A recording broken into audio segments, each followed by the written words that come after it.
All right, rock and roll. You're listening to me, Diamond Sam LaVallerie, right here on Digital Revolution Radio. And, you know, every great performance needs a sequel. Jaws, The Godfather, Sabrina Fallah. So we are here right now for part 2 of the interview with the ever-talented, ever-beautiful Sabrina Fallah. Hi, Sabrina. Hey, what's up? How was your week? Long. Yeah, I know. The days are short, but it's long because it gets dark faster. But my God, it feels forever, like it's forever. I ended up going to bed last night. Talk about a really long day. I woke up at 5 in the morning and I went to bed at 3. Tell me about it. I could barely function right now. I'm lucky I can even talk on the phone right now and not be a raisinette. I know because in like an hour or so it's gonna be dark outside here. Yeah. So yeah.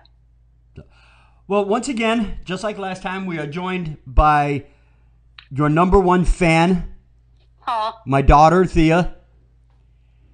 And right now she's crunching on her interview with you because she lost the original questions that she had. So she's really crunching hard. I'm crunching on my pencil. And right now she's eating her pencil. So we will we'll stall for you, Thea. What? Nothing, honey. We'll stall for you. Okay. All right, so the first interview we did, I had a lot of fun. Thea had a lot of fun. We hope that you had a lot of fun. Oh, yeah, definitely, yeah. We had a lot of great feedback on it, so we figured it was like right after we were done recording the first interview, me and you started talking about part 2. It wasn't even like anything. Yeah. That was just because you mentioned some questions you wanted to ask, so I said, why don't we add it to a part 2? Yeah, that was a great idea because it wasn't until like after when I shut the encoder off where I was like, damn, I should have asked her about that. That would have been really cool. And then I started second guessing everything about the interview. I was like, I gotta have her back and do it again. Yeah, of course. So tonight, during the interview, I'm gonna play a couple of songs, and one of the songs that I'm gonna play that I didn't mention to you is one of my favorite songs by you. It's called Frontline, and also I was on your website, SabrinaFallah.com, and I really dig the picture they got of you holding up your fist in the air with the guitar and the crowd reaching up to you. I thought that was a great image. Amazing. So I wanted to ask you about that particular song, Frontline. What was the inspiration behind that? Well, I wrote Frontline during a time where I was having problems with my my friends because I was in Toronto and I was away from home and I was doing my music and I'm recording and performing. So I was away from my friends and that was the time when I was feeling things weren't going so well. So I wrote Frontline about going for your dream and not letting anybody get in the way, because as you go up, you may lose friends as you succeed and make new ones. So it's basically going for the top, doing it. And that's why I wrote the song, because I was actually feeling that at that moment when I wrote it. So yeah, that's Frontline. See, now that's another thing that's very impressive about you. Growing up and having my love affair with music, there were a lot of, I look back now and I look at other musicians that have wrote songs that absolutely had no idea what they were writing about. I don't have that. Oh. There is not anything in you that remotely comes close to that. Everything you write about is very emotional. You know, you write with a lot of emotion. Yeah, I write about what I for that song specifically, I wrote about what I was feeling at that moment. Plus, I'm sure there's many people who can relate to it as well. Oh yeah, absolutely. I've lost friends in the past. I've recently lost a friend because of there were some complicated situations involved. So yeah, it's something that still, even at my age now, it's something that still continues. So well, the thing is, as you do what you enjoy in life, sometimes people start getting jealous, and you feel they're not supporting you like they were before, or they never supported you. And then I wrote the song, and then actually a few years later, I think a year or so, actually, yeah, a year later, you know what? That year was the year I left my friend, and then the next year I went to Nashville. Wow, that was close. yeah, I just remembered. So everything happened. So it's as if I wrote that song. I released it. A few months later, I left my friend, and then the next year I went to Nashville. Oh my God, I didn't even think about that. Time flies, man. yeah.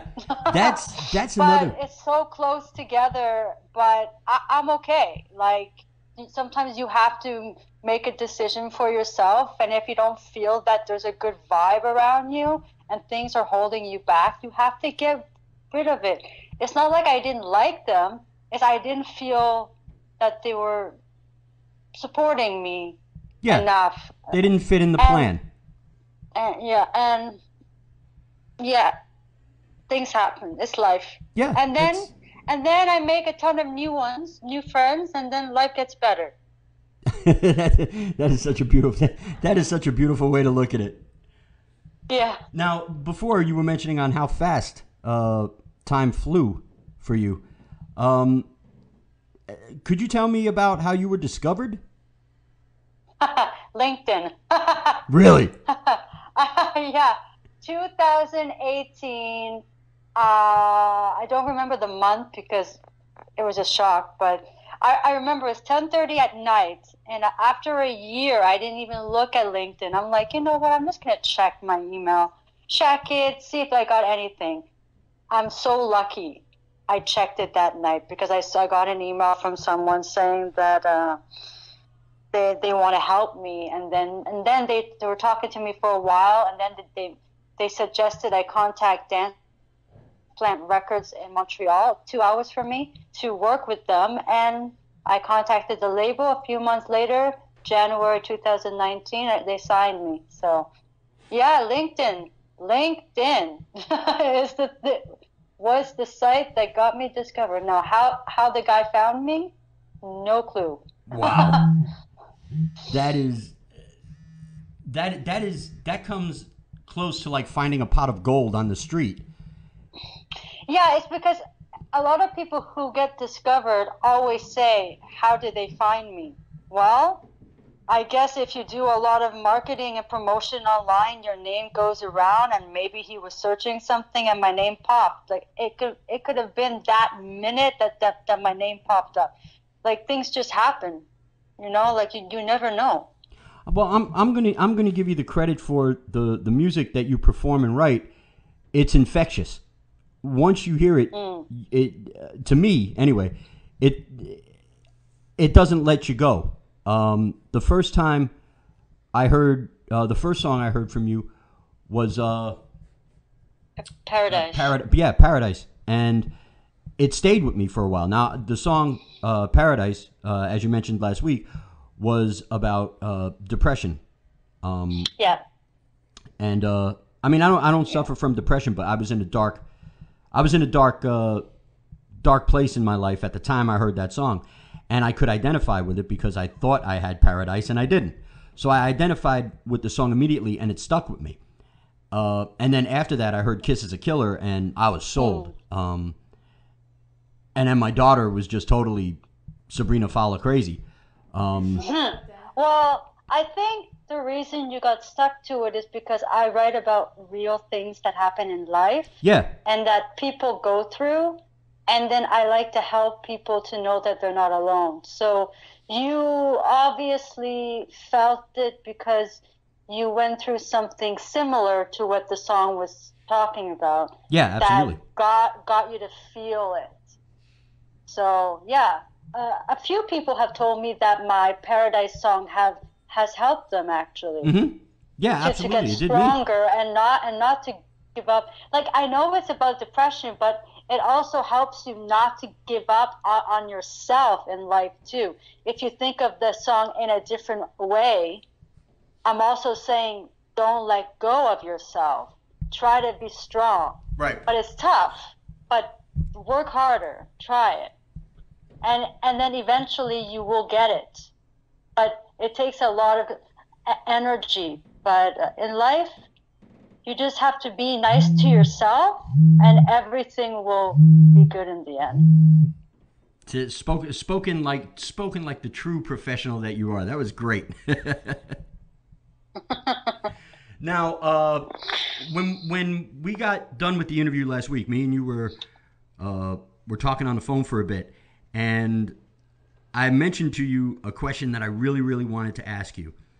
Now, one, I have my whole life I've been a Led Zeppelin fan. Would you like to tell us about your connection to Led Zeppelin, or Led Zeppelin's connection to you? Well, you mean the producer that worked with Led Zeppelin? Yes. Yeah. I should clarify that. So the story is long, but I'll try to make it short.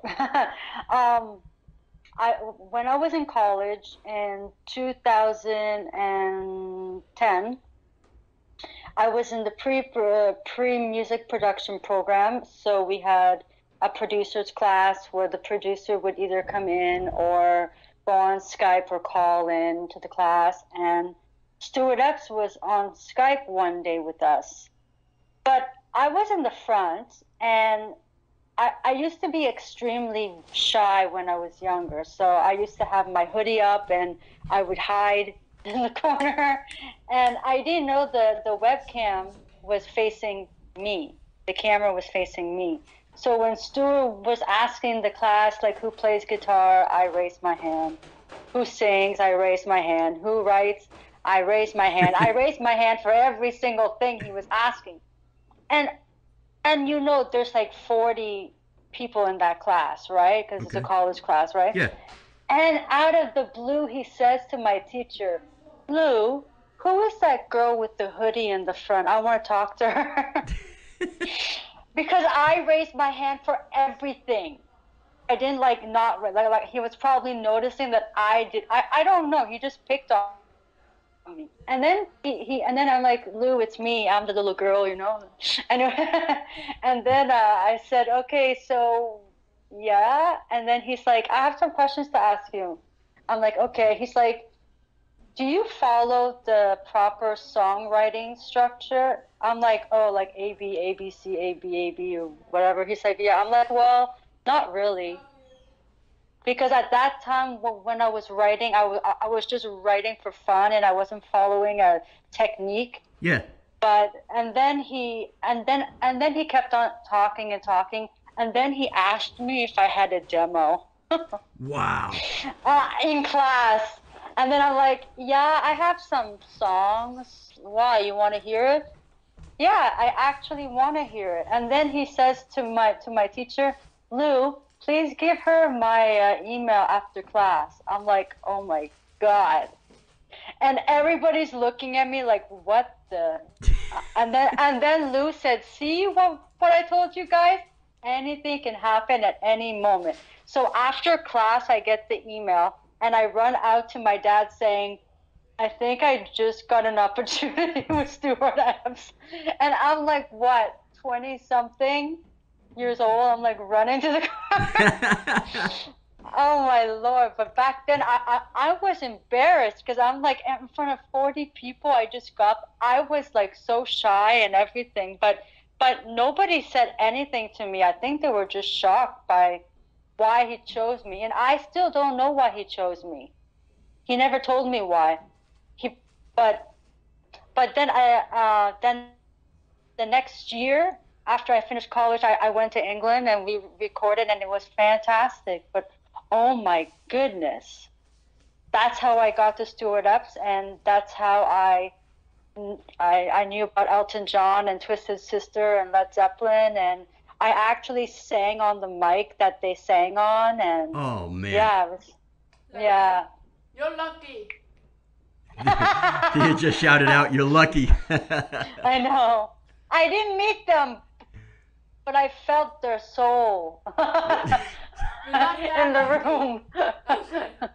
That's amazing, because I could just like I said, I was a diehard Led Zeppelin, and the fact that you also worked with people that worked with Elton John, Twisted Sister, that just speaks volumes for your credibility, because these people that worked with these great bands see greatness in you in order for you to be, I guess, associated in some way with Elton John, Twisted Sister, Led Zeppelin.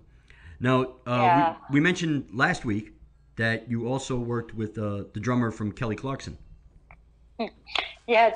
Oh my God, yeah. So when I was in Nashville doing my EP for the Kiss is the Killer EP, I was talking to the session players, and it just so happened the guy I was talking to, I'm like, I love Kelly Clarkson. He's like, yeah? Well, I drummed for her. I'm like, oh shit. Give me 5, man.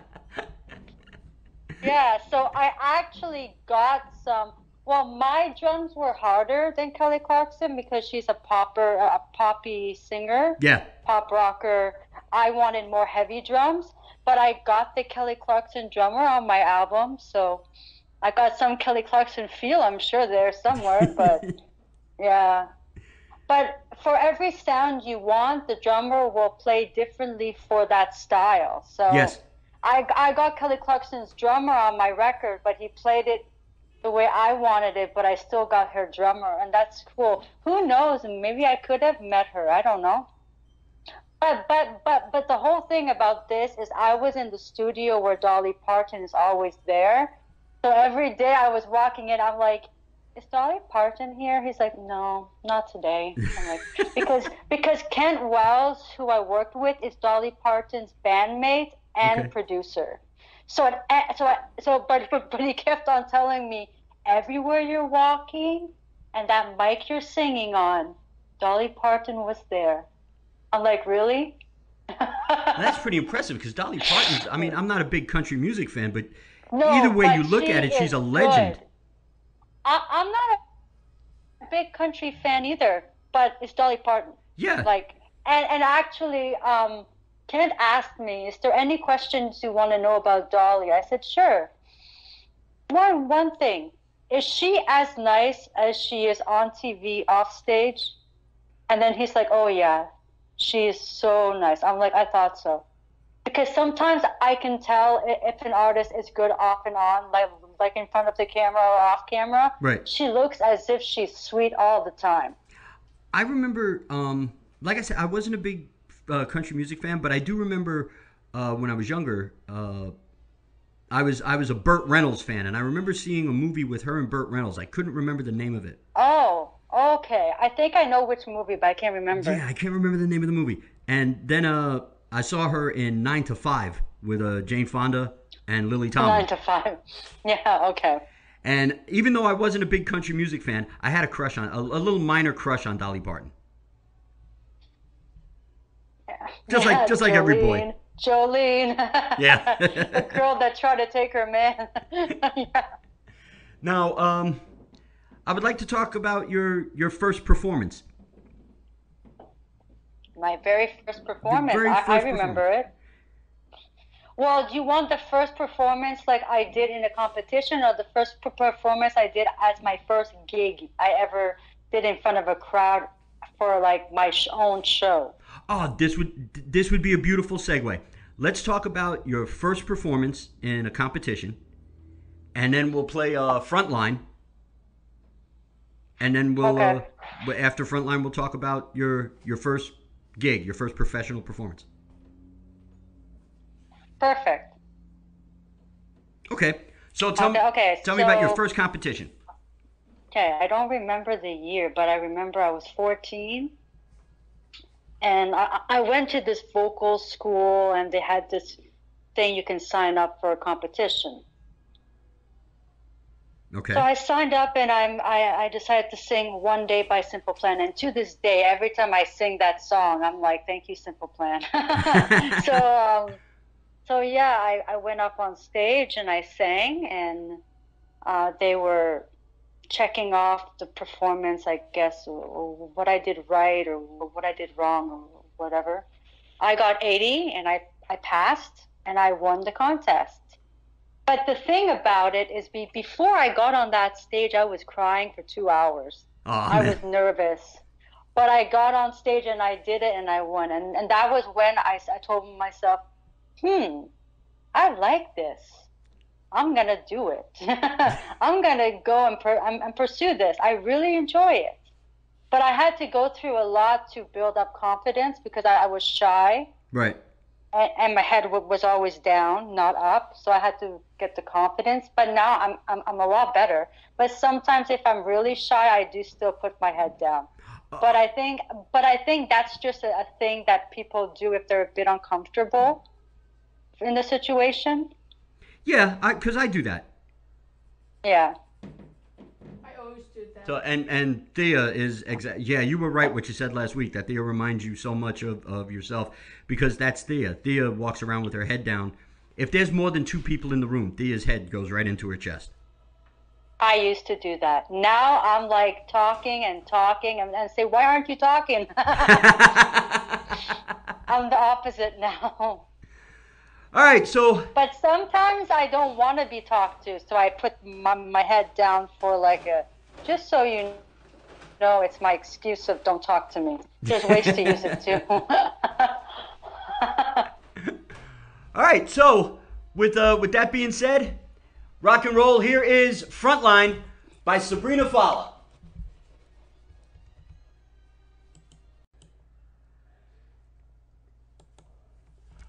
All right, rock and roll.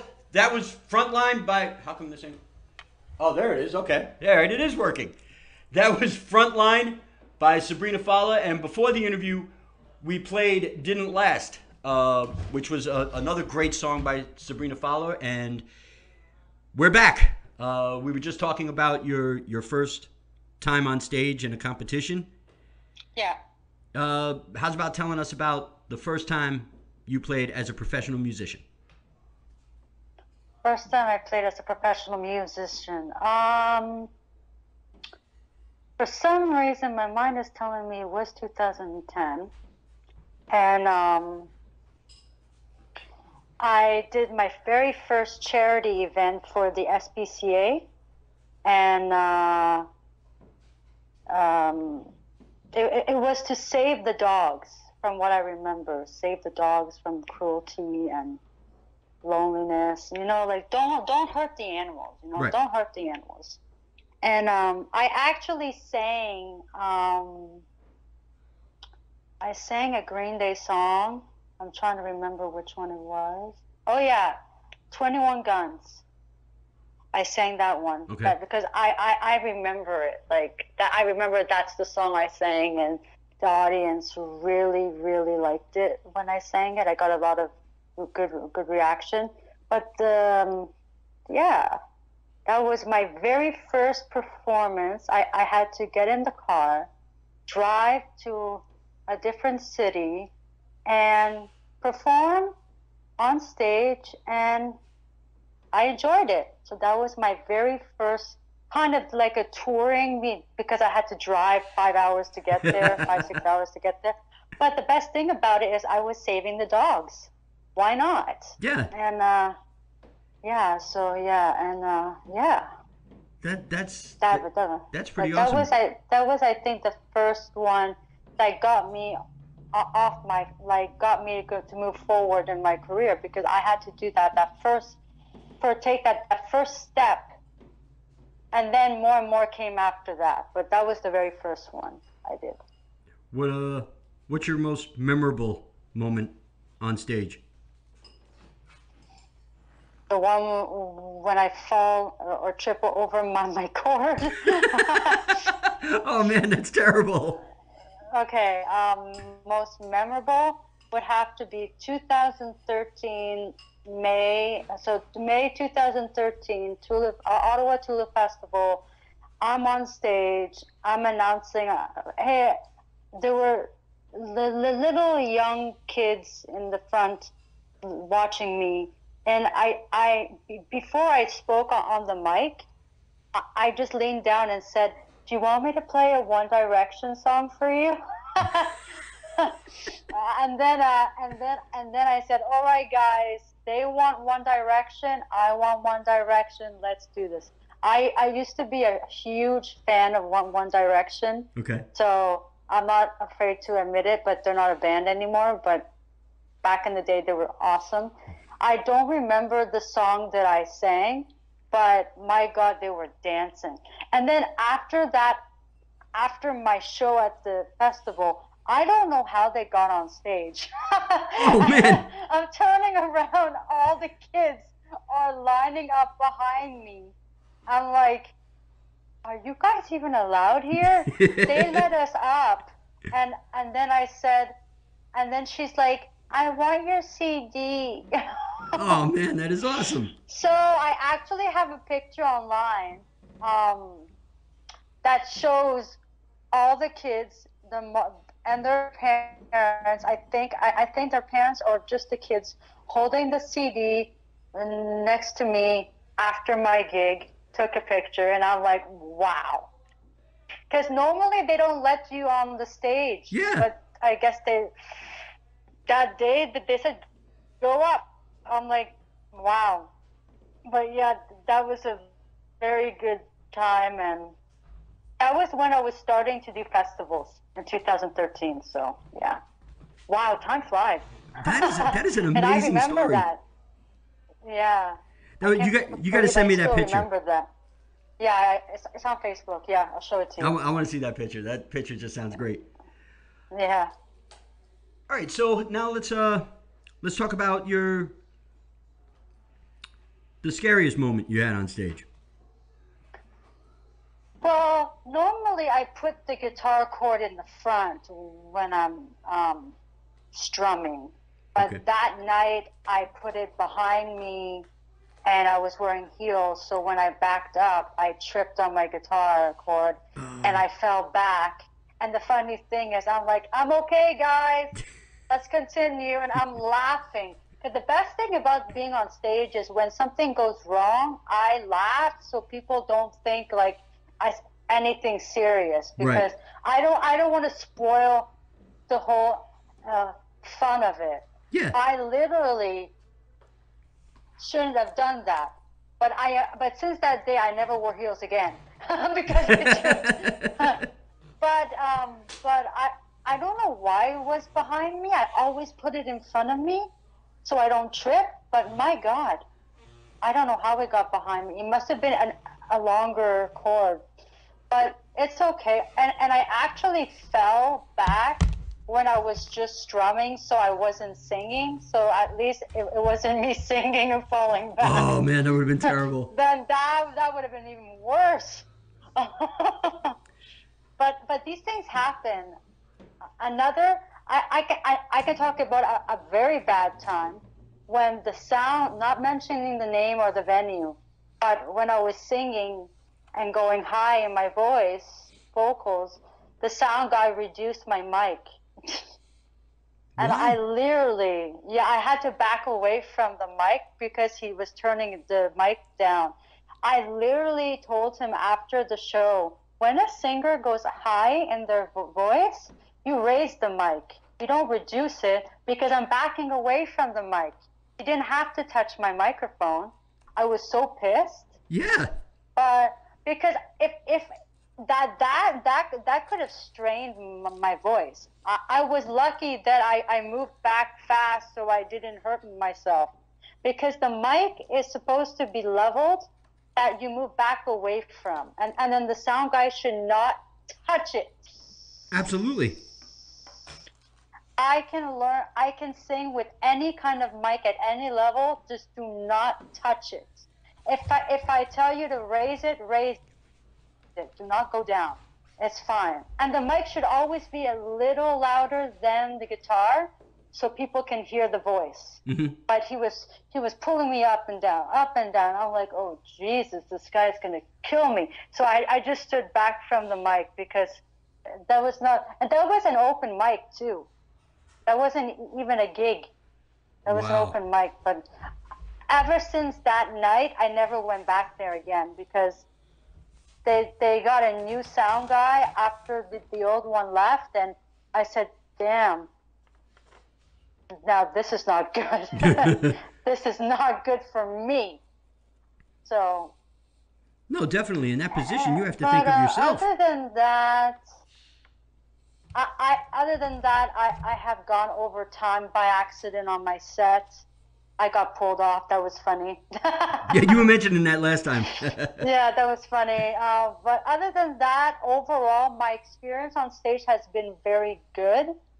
It's just once in a while you get these odd little problems, but that's how it is. But that's why I have my own gear. It's called a PA system that I can carry around. Right. So nobody touches my volume control. So you set that yourself? Yeah, I actually have put it away that when I'm practicing, I marked it.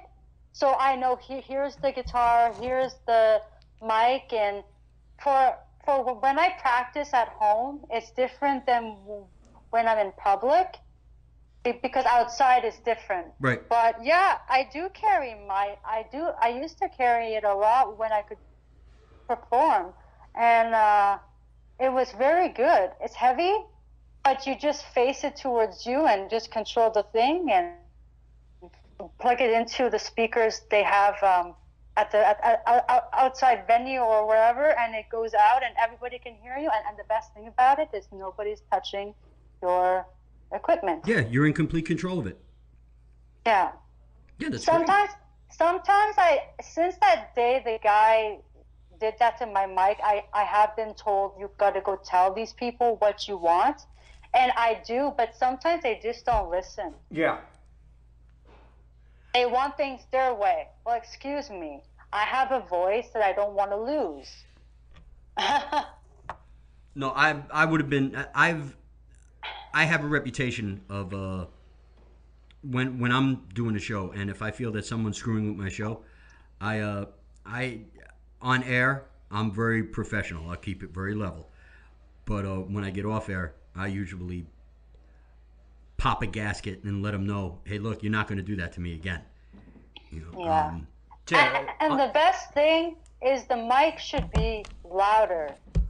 So I don't know why he was reducing it, but I don't want to blame him because maybe he touched the wrong knob, but I did have to go and tell him what he did, because he could have given me a strain in my voice. Right. And I told him, next time, bring it up, not down, please. And also, if you're gonna bring it down, can you let me know that you're doing it? Because they should not be touching your equipment unless they give you a sign. Absolutely. Because I'm singing. But that only happened once, thank God. Yeah, Never really? again. No, because I carry my own stuff now. No one's, unless I'm at the festival, I never have a problem. I'm always having to tell them to make it higher, but they never reduce it. The only thing that they do is they do like a 2-minute sound check, guitar plugged, mic going in. As I'm singing, they're raising the volume, right, but they're not reducing it. And then at some point, I give them the sign, like, okay, it sounds good, you don't have to touch. Because, but at the festivals, because it's outdoors, they have to make it loud so it goes out. But I've never had problems at festivals. No. Well, that's good. Knock on wood. That's no festivals. Never had any. I don't think I even told them they did anything. No, I think the festivals have been the best experiences. And also the open mic was at a bar, so those places can be hard. But I have played at a bar, and the sound system was so good that night. And actually, I forgot the name of the place, but that bar actually closed down because of the pandemic. Oh, right, yeah. Their business went under, but But I had the best experience there, best crowd, best sound guy, best everything was perfect. But it's so sad that their business went down. Yeah, that is terrible. That's been happening a lot. You know, a lot of places that I used to frequent in the city. A lot of them are closing down. Great restaurants and bars and stuff like that. I know it's so sad because they were doing so well, and because of this virus, a lot of people had to stop working for months and months, and then the business loses the money, and then they can't make it up, and some people just don't want to lose their business, you know? Yeah, no, really. Because they work so hard to build it up, and now they lost it just because of the virus. It's so sad. Yeah. All their hard work. Yeah. You could see it times when I go through the city. You could see it where things are now areas that are boarded up on Fifth Avenue. I mean, this is Fifth Avenue in New York City. You never see anything boarded up. There are stores now that are boarded up. You know, stores that were there forever, you know, are now just gone. So it's really sad of what's happening. To the world there was a restaurant in Toronto I used to go to every time I traveled there. Closed. They had my favorite dish was their maple salmon. They would fry the salmon with maple syrup and some pecans. Oh man! I know, it was the best dish, and their margarita was All right, now you see and their dessert. Now this is going to lead to another problem, Sabrina, because we keep talking about food. We're going to have to do Sabrina Fallah 3 on the cooking show. No, but I'm just saying, like, such a good restaurant, so good, and they were so busy, and because of so many months being closed, right? It's just so sad. Yeah, it really is. I see it all through the city, Manhattan, Queens, Brooklyn, and I see it in upstate New York where I live now. A lot of the places are closed down. The town I live in, right before COVID hit, was thriving. It was building itself up to be bigger, and once COVID hit, it just stopped. Everything is down now. You know, so yeah, it's a shame on what's happening to us. But again, we try to stay optimistic. You know, we try to stay positive about it. We'll get past it. Yeah, we will. But it's just so sad that a lot of people have lost their businesses and Well, Thea is ready for her questions. Hello. Right. And she's all excited. Thea, would you care to take the mic? Okay. Hit it. What were you forced to do something you don't like? Let's just say. Yeah, in life, you're always pushed to do some things you don't like, but you don't have to do it. Like, I've had producers tell me to change into pop because they thought I'll be more successful being a pop singer. I said, you know what? I'm going to walk away from me. I'm going to go work with somebody else that actually wants to do what I want to do and believes in me. So, yes, they can push me, but it never happens. That's rude. Okay, so, how do you learn how to pose? How to pose? What do you mean pose? Like for a picture? Anything. I just stand there and smile. Yeah, pretty much that's what I do. Yeah. or whatever look they want. Sexy, love, shy, whatever comes out. Honestly, I've done photo shoots and all they say is stand and do what you want. Like I've never been told to do anything, but I guess you learn as you do it and get comfortable with it. Yeah.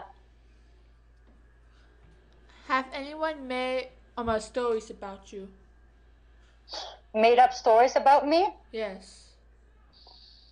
Not that I know of. Guess I haven't found those stories. No. And if they have, just remember, if it didn't come from me, they aren't true. So I don't know. I'm gonna search it up later. A little goof.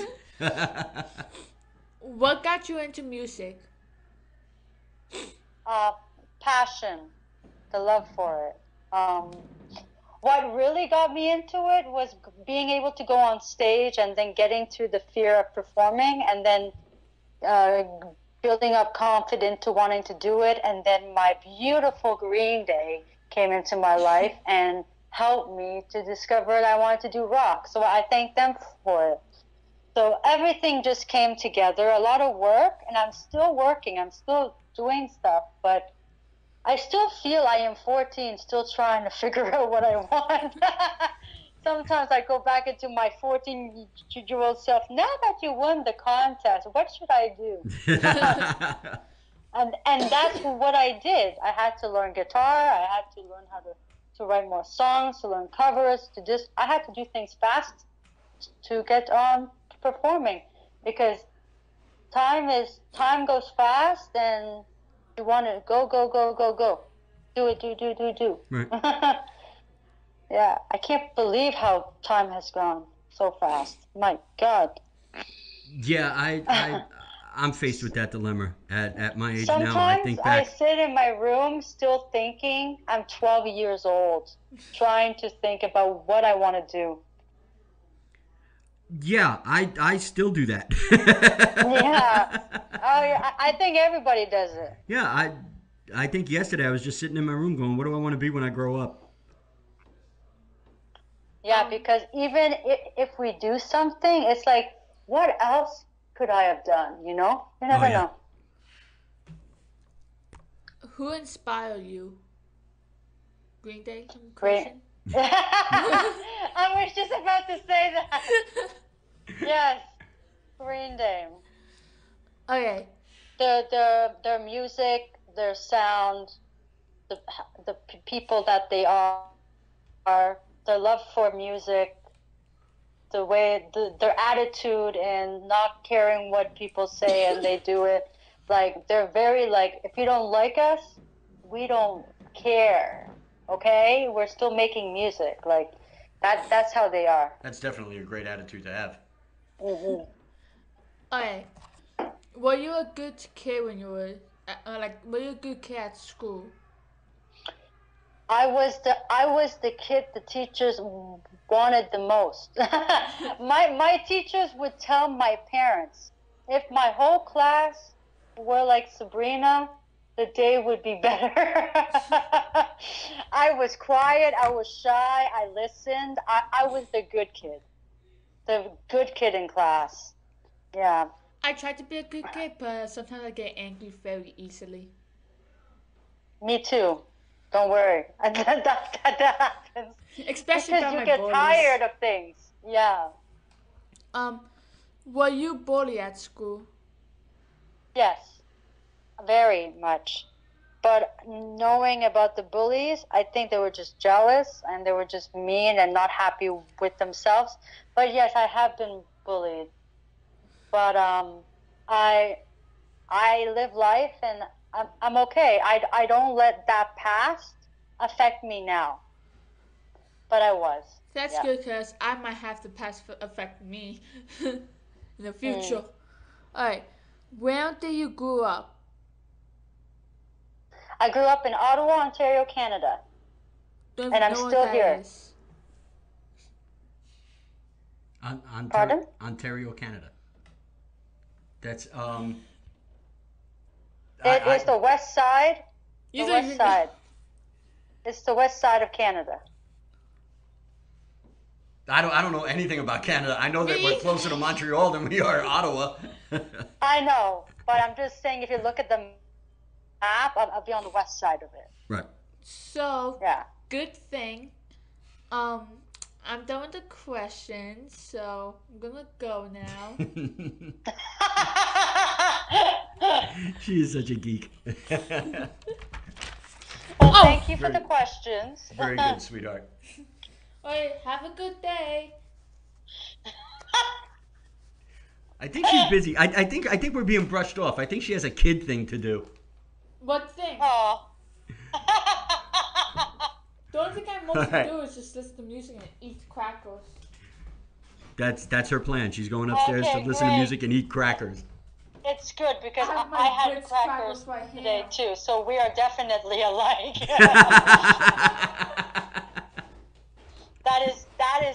That is awesome. Like I literally had crackers and peanut butter not long ago. So yeah. Well, Sabrina, again, this has been a lot of fun. I want to thank you very much for coming on to the show. Oh yeah, thank you. And if you ever want me back, just let me know. Absolutely. Absolutely. We're going to do this again, right? Yeah. Absolutely. How about like in the new year when I have more things, I can talk about newer things coming up because it's getting close to 2021. Oh my God. Yeah, that's right. Yeah. Hopefully 2021 will be better than 2020. We can just, all we have to do is stay positive. Yep. And yes, definitely. Anytime you want to come on this show, you please let me know. You're just a joy to talk to, and my daughter, you're my daughter's musical idol, but you're also one of my favorite people on the planet. Oh, thank you. So, and it was a joy having you on the show. Thank you for having me, and I'll be back soon. Incredible, awesome. We're gonna polish this off with "Kiss Is a Killer" by the ever beautiful, ever talented Sabrina Fallah.